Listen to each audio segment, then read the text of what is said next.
Sério, mais um vídeo falando da Mostra de Cinema de Tiradentes e dessa vez temos uma honra maravilhosa, temos uma dupla hoje, olha que legal, temos a dupla Luciana Mazzetti e Vinícius Lopes do filme Irmã, que está sendo exibido na Mostra. Queria muito agradecer a presença dos dois, pelo tempo de vocês e o tempo também pela entrevista. Como é que vocês estão? Tudo bem? Como é que tá, né? Ver o Irmã passando em mais um festival. Obrigado pelo convite.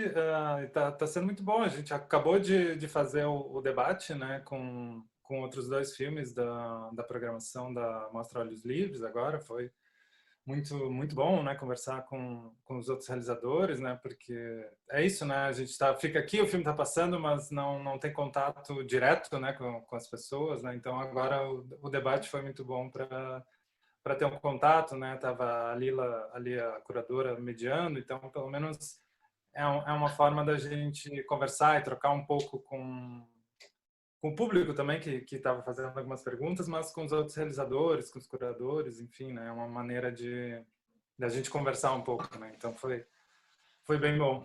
A gente anseia por próximas edições onde a gente possa se encontrar, né? Sim. Ah, com certeza, né? Isso é aquela coisa, né? Presencialmente, numa tela grande, né? É outra experiência, né? Tem umas coisas que, né, o cinema não substitui. Né? A gente faz o que é possível, né? Faz o festival online porque é o que é possível, mas a experiência do cinema é outra. Eu quero que vocês contem primeiro, né? A pessoa que assim caiu de paraquedas nesse vídeo, tá vendo a entrevista, conta um pouco sobre o que é o filme Irmã. Muito gerais, né? Quase uma sinopse. Ele acompanha duas irmãs adolescentes, a Ana, de 16 anos, e a Júlia, de 11 anos, indo para o interior do Rio Grande do Sul, atrás do pai, quando a mãe está muito doente, para tentar encontrar o pai que abandonou a família há muitos anos. E elas estão fazendo essa jornada num momento que para elas é bastante catastrófico, porque a doença da mãe é muito grave, se anuncia a morte dela. No mesmo momento em que o mundo também parece que está prestes a acabar. A gente tem uma epidemia que está atingindo mulheres em todo o país, fazendo com que elas andem nuas pelas ruas, um fenômeno inexplicável durante o filme, e um asteroide cor-de-rosa que se direciona para a Terra a toda velocidade e ninguém sabe o que vai acontecer.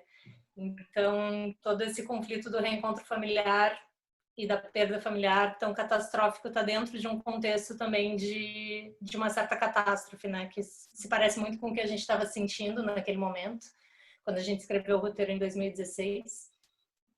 E é isso, a gente encontra o nosso cenário na pequena cidade de Mata, no interior do Rio Grande do Sul, que também traz uma outra camada para o filme, né? Uma camada de resgate histórico e também um registro de esquecimento histórico, né? Uma cidade que tem fósseis de árvores de 200 milhões de anos, dinossauros de 70 milhões de anos, e um lugar que é muito pouco conhecido, mesmo dentro do Rio Grande do Sul. Assim. Então a gente acabou fazendo esse filme ser uma confluência de muitos dos nossos interesses, assim, das nossas pesquisas e estudos prévios, para falar de muitos assuntos que a gente achava importantes, assim. Questões muito nossas. E questões muito nossas, muito particulares também. Ele tem um cunho bastante biográfico também, por eu e o Vinícius termos partilhado as experiências de crescer em famílias divididas, separadas, longe dos pais, chefiadas pelas nossas mães, avós, irmãs, e passado pelo momento também na adolescência do reencontro com o pai, todos os conflitos que isso gera. Então, a gente quis tratar esse filme numa esfera grande, com toda a questão apocalíptica, mas também muito subjetiva e particular e íntima na questão da relação familiar, né? E uma coisa, né, aproveitando o que você disse da sinopse, realmente, como é que foi juntar uma história onde você tem três elementos tão distintos, que você tem um núcleo familiar, você tem, né, o problema entre as suas mulheres e um asteroide. São três coisas que normalmente você não vai esperar que vão se unir de alguma forma. Como é que foi pensar numa história que tem três coisas assim tão distintas? A primeira parte, né, a primeira parcela que surgiu assim do filme foi essa parcela das duas irmãs, né? A gente tinha essa ideia, essa imagem dessas duas irmãs no ônibus e a gente com elas durante um longo período e tentando entender para onde que elas estavam indo, né? Então, o filme começou com a ida dessas duas irmãs para reencontrar o pai, né? Isso era a primeira coisa que a gente começou a debater e conversar sobre, e daí que o filme começou a tomar forma, né? E aí, quando a gente estava na pesquisa de um curta-metragem que a gente finalizou, né, em 2018, que se chama Antes do Lembrar, que é um curta-metragem de documentário, né, que aborda arqueologia, paleontologia e oralidade, assim, é um resgate histórico, digamos assim, do Rio Grande do Sul. A gente fez uma pesquisa em várias regiões onde tinham gravuras rupestres, fósseis, e foi mapeando assim no Rio Grande do Sul locais que a gente pudesse filmar para o curta-metragem. E aí nessa pesquisa a gente descobriu essa cidade de mata, que tem essas árvores fossilizadas, essa ideia dos dinossauros. E aí começou a vir para o filme uma ideia que se alinhava a isso que a gente queria contar delas, que era essa ideia de permanência, de mudança, né? E aí dessa pesquisa dos dinossauros e tudo mais vem essa ideia do asteroide um pouco, né? De algo que interrompe um ciclo e gera um novo, né? Então essas meninas que têm uma certa energia foram educadas por essa mãe com um certo viés, uma visão de mundo, que vão encontrar o pai que tem uma outra, né? E aí tem um choque, o que que segue depois daquilo, o que que se modifica, o que que não se modifica, né? Então essa ideia de ciclos, e daí o asteroide veio como uma ideia de simbolizar uma ruptura, né? Uma nova forma, uma nova possibilidade de um início diferente. De um início diferente que a gente não sabe muito bem qual é. E uma coisa também que chama a atenção na hora que você vai assistir o filme, com exceção da primeira cena, né, que é uma câmera, né, bem próxima das meninas, outras cenas elas são filmadas de uma forma diferente. Não tem aquele, por exemplo, aquele plano contra plano, né, de você ir filmando. Tem muita cena que é filmada de longe, ou muita cena que, né, a câmera fica numa posição diferente. Também era uma ideia inicial de filmar esses diálogos ou dessas interações de uma forma diferente. Você pode falar do processo de montagem, né? Pode. A gente, na verdade, estava com uma equipe muito reduzida, né? Como a gente falou no começo, assim, então a gente teve que ser bem criativo e sintético da mesma maneira, né? A gente não poderia se dar muitos luxos, digamos assim, de fazer um contra plano em todas as situações, né? E a gente gosta, né? Particularmente eu e a Luciana, a gente gosta de planos longos, onde os diálogos acontecem e as ações acontecem, né? Uma coisa, não chega a ser documental, mas uma vontade um pouco de passar mais tempo, né? Olhando uma cena e permitir que as ações se desenvolvam de um jeito mais longo, prolongado, né? E a gente escolheu algumas cenas, elencou algumas cenas para poder fazer isso, mas algumas outras foram escolhas de montagem mesmo, né? A gente até tinha algumas cenas dramáticas mais para cobrir ou fazer uma montagem um pouco mais dinâmica, digamos assim, mas daí na hora da montagem a Luciana foi entendendo que o filme caminhava num outro sentido, né? Então a gente até chegou a fazer essa cobertura de plano contra plano para algumas cenas, sendo que elas estão conversando com o bar no começo, com o pai no bar no começo, mas o filme todo caminhava numa outra direção, né? De trabalhar a linguagem de uma outra forma, de uma forma que deixasse mais espaço também para o espectador, porque essa coisa do plano contra plano, que ela é útil, claro, uma ferramenta, mas ela também preenche muitas lacunas, né? Ela meio que te direciona o olhar para o que tu deve entender e sentir, para onde tu deve estar olhando. A gente queria deixar um pouco mais de espaço também para sentir uma atmosfera, né? Então, acho que foi.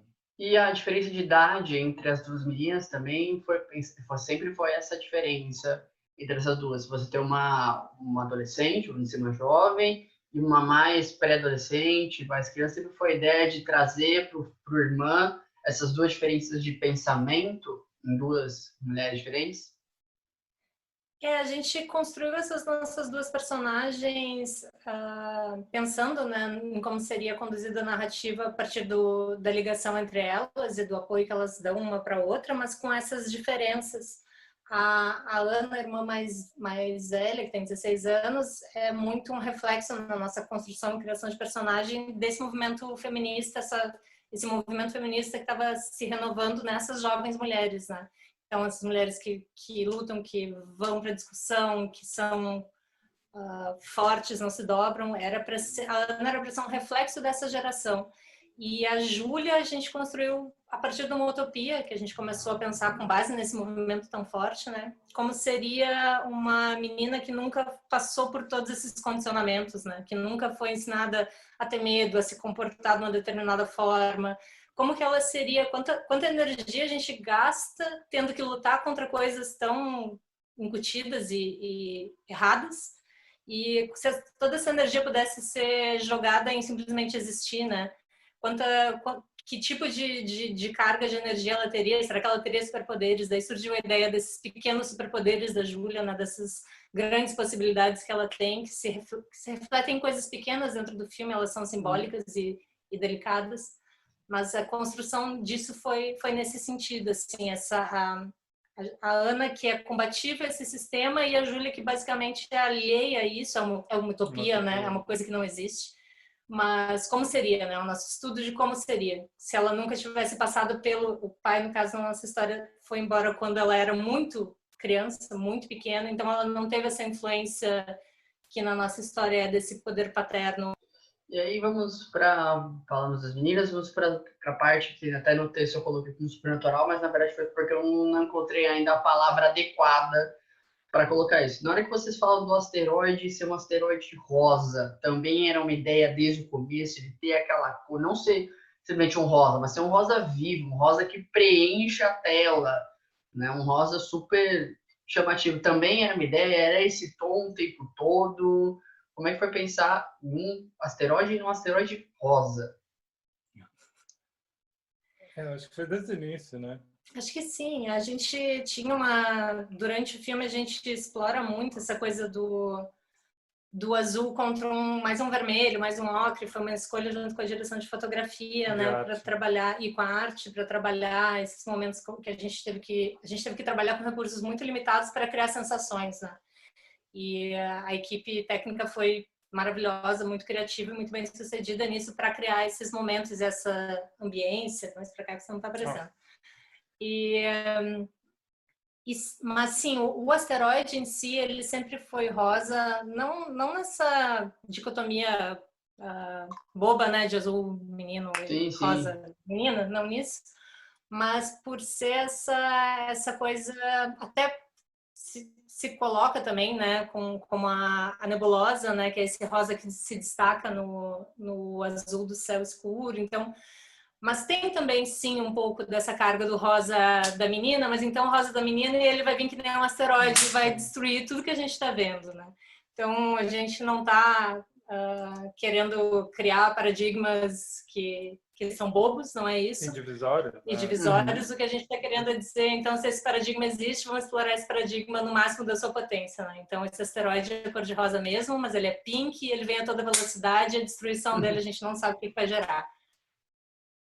E uma coisa que geralmente uma pergunta comum que a gente faz para o diretor é qual a sensação que você quer que o público tenha após o filme. No caso de vocês mexem com núcleos diferentes, então vocês esperam diversas sensações diferentes quando o público terminar de assistir Irmã? Eu acho que era inevitável assim que isso acontecesse. Assim, a gente sabia que isso ia acontecer de qualquer forma, porque a gente fez o filme sem recursos, né? O que por um lado é um pouco mais limitador em termos do que a gente pode fazer, enfim. Mas ao mesmo tempo também já era uma certa liberdade de que a gente pode experimentar diversas coisas, né? Então a gente chegou na hora de filmar e, claro, tudo muito bem roteirizado, assim, né? Não foi um filme que se permitiu um certo grau de improviso, né? A gente não teve essa possibilidade, porque era uma ficção que tinha que cumprir algumas informações, enfim, e um encadeamento de eventos e tal. Mas a gente se permitiu fugir da narrativa linear e da construção linear de uma narrativa ficcional, né? A gente queria testar o quanto a gente podia derivar da história principal do filme, digamos, e ir para uma contemplação ou ir para uma experimentação estética, enfim, a gente queria a nossa vontade, o nosso teste era o quanto daria para ir longe da história principal e o quanto ainda assim as pessoas poderiam se engajar e se emocionar, enfim, se conectar com a história das duas irmãs. E a gente sabia que era Queria só você convidar essas pessoas para ver Irmã quando possível. E, de novo, né, agradecer a vocês pelo tempo e disponibilidade. Muito obrigado, a gente agradece o convite e foi um prazer. E eu acho que o Irmã na Mostra Tiradentes fica disponível até amanhã, dia 30, amanhã? 30, né? Sim. E aí convidamos todo mundo a Assistam assistir Irmã lá. agora ou no cinema, quando terminar a pandemia, a gente conseguir colocar na sala de cinema. Assistam o filme que a gente tá feliz de poder mostrar para vocês. Bom, gente, você que assistiu, né, o vídeo, estou deixando todas as informações de Irmã disponíveis, né? Você sabe que eu já vi o filme, a crítica tá aqui embaixo, né? E aí, conforme, né, o Irmã for aparecendo em alguma outra plataforma, de alguma outra forma, eu também te aviso para nossas redes sociais. Então já sabe, Não Parece Coisa Sério tem uma das bandeiras que é justamente trazer filmes nacionais diferentes para explodir a sua cabeça, e com certeza esse aqui vai, porque esse aqui mistura um monte de coisa, tem até, né, Asteroide Rosa, então você vai gostar com certeza. Bom, gente, obrigado, até mais.